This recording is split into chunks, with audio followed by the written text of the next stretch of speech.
দেশের নাম হোক ভারত বা হিন্দুস্তান, কেন্দ্রকে সুপ্রিম নির্দেশ পালনের বার্তা হাইকোর্টের। ইন্ডিয়া নয়, ভারত কিংবা হিন্দুস্তান এই নামেই কেন ডাকা হবে না মাতৃভূমিকে? অবিলম্বে সুপ্রিম কোর্টের নির্দেশ মতো প্রক্রিয়া চালু করার জন্য কেন্দ্রকে নির্দেশ দিল দিল্লি হাইকোর্ট। উল্লেখ্য, এই বিতর্কের শুরু হয়েছিল ভারতের G20 সম্মেলনের সময়। রাষ্ট্রপতি দ্রৌপদী মুর্মু স্বাক্ষরিত G20 সম্মেলনের নিমন্ত্রণপত্রে দেশের নাম হিসেবে ভারতে উল্লেখ করা হয়েছিল। G20 সম্মেলনের সময় বিভিন্ন দেশে যে পুস্তিকা পাঠানো হয়েছে তাতেও একই পন্থা অবলম্বন করে কেন্দ্র।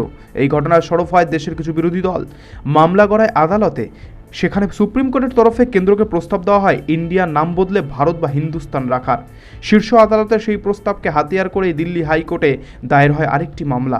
মামলাকারীর আর্জি, সংবিধানের প্রথম অনুচ্ছেদে যেখানে যুক্তরাষ্ট্রের নাম হিসাবে ইন্ডিয়া লেখা রয়েছে সেটিকে পাল্টে ভারত অথবা হিন্দুস্তান হিসাবে সম্বোধন করতে হবে। ইন্ডিয়া নামটি ভারতের উপনিবেশিক ইতিহাসকেই বহন করে চলেছে।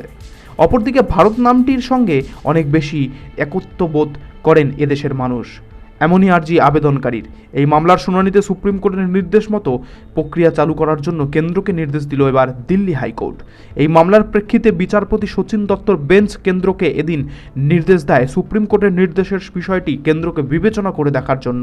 2020 সালের 3 জুন মাসে সুপ্রিম কোর্ট সংবিধানে দেশের নাম বদলের যে প্রস্তাব দিয়েছিল সে বিষয়ে কোনো পদক্ষেপ পরবর্তী সময় আর করা হয়নি। দিল্লি হাইকোর্টের আবেদনে বলা হয়েছে 2020 সালে সুপ্রিম কোর্ট নির্দেশ দেওয়ার পরও কেন বিষয়টি গুরুত্ব দেওয়া হয়নি।